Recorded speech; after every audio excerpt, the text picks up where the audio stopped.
You're sitting on the edge of the bed. Your phone is face down beside you. The person you love is standing in the doorway, asking a simple question in a soft voice. Are you okay? And you know they're not really asking about your day. They're asking why you've been somewhere else lately, why your hugs feel shorter, why your eyes leave the room before your body does, why every hard conversation somehow ends with you going quiet, getting tired, needing space, changing the subject, or saying, I don't know, when deep down, you actually do know. And in that moment, your chest tightens, your jaw locks. Your brain starts moving faster than your heart can speak. Why does this happen every time someone gets close? Why do I want love and then push it away? Why do I feel trapped when nothing bad is happening? Am I broken? Am I just not built for relationships? Why do I always care more after I create distance? Here's the truth most people never hear. Your relationship is not getting harder because you don't care. It's getting harder because closeness is brushing up against old danger your nervous system still hasn't learned is over. You're not failing at love. You're not cold. And this is not proof that you chose the wrong person. This is what happens when someone learned to survive by needing less, feeling less, and showing less. And by the end of this video, you're going to understand exactly why avoidant attachment keeps draining your relationships, what it's really protecting, and how to become emotionally available without losing yourself. Let's get into it. Most people think avoidant attachment means you don't want intimacy. But the real truth is, you want intimacy so much that your system learned to protect you from how vulnerable it feels to need it. That's the part most couples miss. They think the issue is effort, communication, compatibility, timing. But beneath the surface, something much deeper is happening. Your partner's nervous system is reading your distance before their mind can make sense of it. And your nervous system is reading their need for closeness as pressure before you can explain why you suddenly feel withdrawn. So what happens? One person reaches, the other pulls back. One feels abandoned, the other feels engulfed. And both people walk away feeling misunderstood. This is attachment science in real life, not theory, not labels, patterns. Because avoidant attachment usually begins as an adaptation. At some point, closeness felt unpredictable, overwhelming, disappointing, or emotionally unsafe. So you learn something powerful very early. Stay self-contained. Stay in control. Don't need too much. And whatever you do, don't let another person have that much access to your inner world. Not because you're heartless. Not because you're incapable of love. Not because you were born distant. But because your body learned that distance was safer than dependence. And here's what changes everything. Healing avoidant attachment is not about becoming more emotional overnight. It's about teaching your nervous system that connection is not captivity, that presence is not pressure, and that intimacy can be safe enough to stay inside. So let's talk about what that actually looks like. 1. Distance feels safer than need. Here's the part no one talks about. Most couples think the problem starts when one person gets distant. But for someone with avoidant patterns, the distance usually starts much earlier, the moment need enters the room. Most people in relationships don't realize how exposing it feels for you to want reassurance, closeness, or comfort. So instead of reaching, You detach. You answer with logic. You get busy. You go numb. Because most couples are trained to notice outward conflict, not the quiet ways people disappear while still sitting right there. The deeper truth is that your avoidance is usually a defense against dependency, not a defense against love. If she feels you pulling away, her brain may quietly register, "I'm losing you again." If he feels your energy shut down, something in him may start saying, "Nothing I do gets through." And inside you, the unspoken thought is often, "If I need too much, I lose control." That's why the cycle feels so real, because both people are reacting to fear, just in different languages. So instead of the disconnecting version, your partner says, "I miss you," and you respond, "I'm literally right here. Why are you making this a thing?" Try the connecting version. Your partner says, "I miss you," and you say, "I know I've been here physically, but not fully present. I'm trying not to shut down right now. Stay with me." That is a different moment, a real one. And when you do that, the walls between you start to come down without either of you having to force them. 2. You leave emotionally before you leave physically. And this is the one most couples never figure out. Most couples assume withdrawal is a decision, like one day you just stopped trying. But avoidant drift is usually much slower than that, much quieter. It happens in inches. Most people in relationships wait until the distance becomes obvious.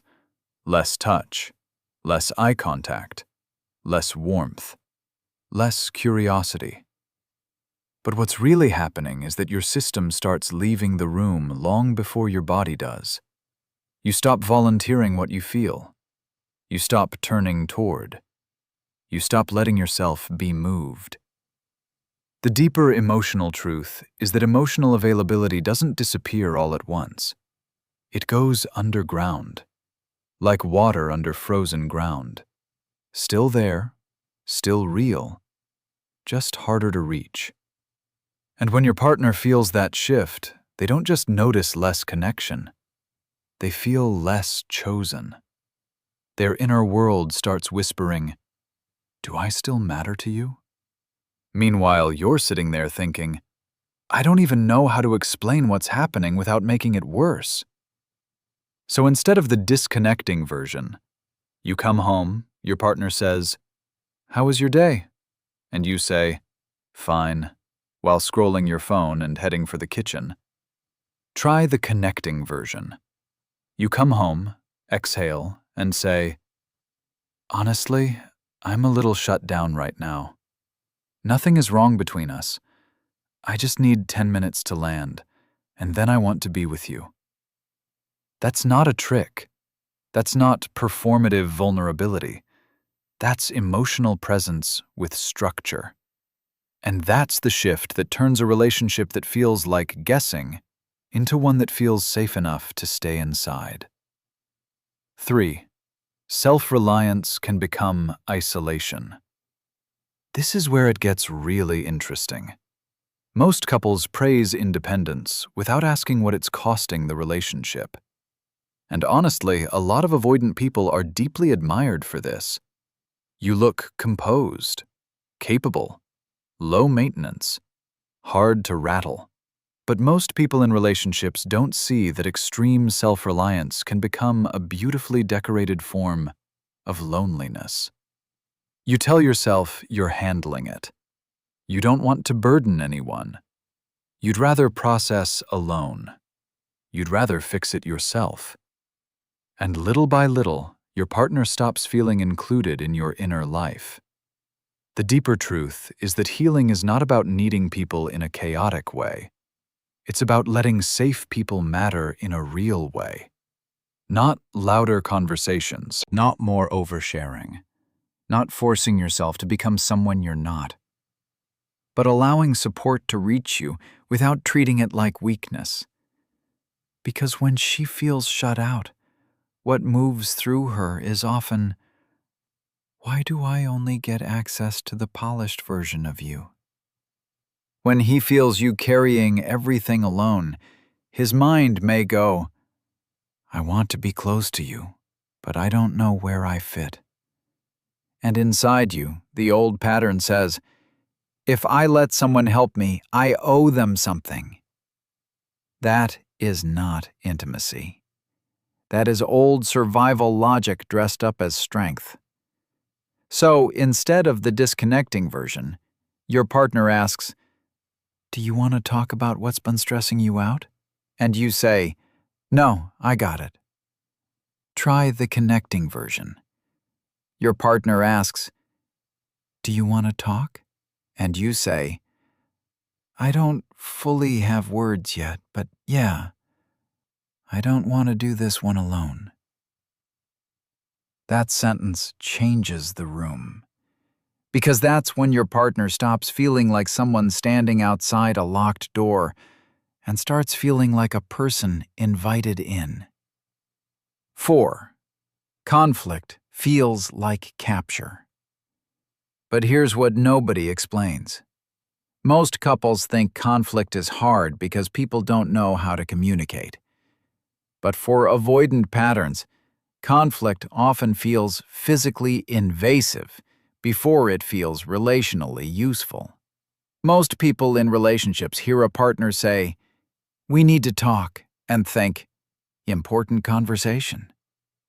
Your nervous system may hear the exact same words and think, threat, pressure, exposure, nowhere to go. So you defend, you minimize, you detach, you get icy. Or you mentally leave while your body stays. The deeper truth is that your system may treat emotional intensity like a smoke detector treats burnt toast. It cannot tell the difference between discomfort and danger. So it sounds the alarm anyway. That's why even a calm conversation can make you feel trapped if the topic touches shame, disappointment, or unmet longing. And when your partner feels that shutdown, they often become bigger to get a response. Not because they want control, but because they feel alone in pain. Then you feel even more cornered, and the cycle tightens. So instead of the disconnecting version, your partner says, can we talk about last night? And you answer, I'm not doing this again. Try the connecting version. Your partner says, can we talk about last night? And you say, yeah, but I'm getting flooded already. I want to stay in this with you. Can we slow it down so I don't shut off? That is not weakness. This isn't a communication hack. This is what it looks like when someone is learning to stay present without abandoning themselves. And when you do that, conflict stops feeling like a cage and starts becoming a place where repair can actually happen. 5. You confuse calm with disconnection. Here's the part that can really change your life. Most couples think peace means no tension, but for avoidant attachment, what feels like peace is sometimes just emotional distance that nobody is naming. Most people in relationships assume, we're not fighting, so we must be okay. But a relationship can look stable on the outside and be starving on the inside.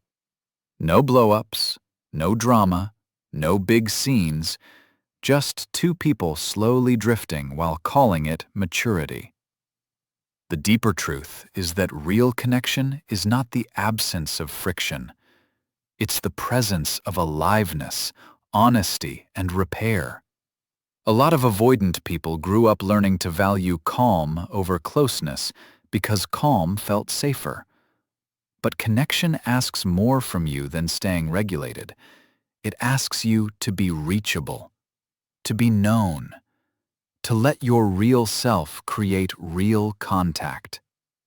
So instead of the disconnecting version, weeks go by and you tell yourself, we're good, Nothing bad is happening, even though touch is rare and conversation stays surface level. Try the connecting version. You look at your partner on an ordinary Tuesday and say, "I think we've been managing life well, but missing each other emotionally. I don't want to just function with you. I want to feel you again." That lands differently because her brain is quietly registering, he actually sees the distance too. And something in him is saying, she wants connection, not performance. That's when a relationship stops feeling politely empty and starts becoming real again. 6. Healing starts when you tell the truth earlier. And here's what changes everything. Most couples wait way too long to tell the emotional truth. They wait until resentment builds, until the energy changes, until the room gets colder, until the unspoken becomes impossible to hide. Most people in relationships think honesty starts with big confessions, but healing avoidant attachment usually begins with much smaller moments than that. You naming what's happening while it's still happening. You catching yourself in the act of withdrawing. You saying the true thing before the protective version takes over. The deeper truth is that avoidant patterns feed on delay. The longer you hide what's happening beneath the surface, the more your partner has to guess. And people do not feel safe where they are always forced to guess. Your partner doesn't need perfect emotional language. They need access. They need presence. They need to know the door isn't closed just because your fear got there first. So instead of the disconnecting version, you feel yourself getting distant for days, say nothing, then finally snap, "I just need space, okay?" Try the connecting version. The moment you notice the shutdown, you say, "Here's the thing. I can feel myself starting to pull away, and I don't want to disappear on you. I'm overwhelmed, not uninterested." That one sentence creates safety, not because it fixes everything instantly, but because it keeps abandonment from becoming the story. And that's the shift that makes your partner feel met instead of managed. 7. Repair is what teaches your body love can stay. This is the one that matters most. Most couples think the goal is to avoid rupture. But real intimacy is not built by never hurting each other. It's built by learning how to come back after you do. Most people in relationships focus on the moment of conflict, but the nervous system pays even more attention to what happens after. Do you circle back? Do you name your part? Do you soften? Do you reconnect? Or do you act normal and hope time buries it? The deeper truth is that avoidant attachment heals through repeated experiences of rupture, followed by repair. That is how your body learns a new story. Not by finding a perfect partner, not by never getting triggered, not by mastering the right words in the right order, but by discovering, over and over, that conflict does not always end in rejection, that closeness does not always cost you freedom, and that staying emotionally available after tension is what makes connection feel safe again. So instead of the disconnecting version, after an argument you wait 2 days, send a casual meme, and pretend nothing happened. Try the connecting version. A few hours later you say, "I've been thinking about us. I know I shut down. I know that hurts you. You didn't deserve silence from me. I want to repair this." That is maturity. That is presence. That is becoming emotionally available in real time. And when you do that, your relationship stops feeling like a place where love keeps getting interrupted and starts feeling like a place where love knows how to return. So if you saw yourself in this video, breathe. Really. Because this is not a sentence. It's an invitation. You are not doomed to repeat the same cycles forever. You are not stuck being the withdrawn one, the hard one to reach, the one who cares deeply but struggles to show it. You are learning something most people never learn until their patterns have already cost them years. That healing is not about becoming less independent. It's about becoming safe enough to stay connected while still being yourself. This isn't a checklist. It's an identity shift. It's the slow becoming of someone who can feel closeness without panicking, tell the truth without disappearing, and choose connection without feeling trapped by it. And when you internalize that, you stop reacting from old pain and start responding from presence. And your partner will feel the difference before you've even explained it. These aren't just tips for a better relationship. They're the beginning of becoming the kind of partner you always wanted someone to be for you. And here's the mic drop truth. Real intimacy begins the moment you stop using distance to protect your heart and start using honesty to reveal it.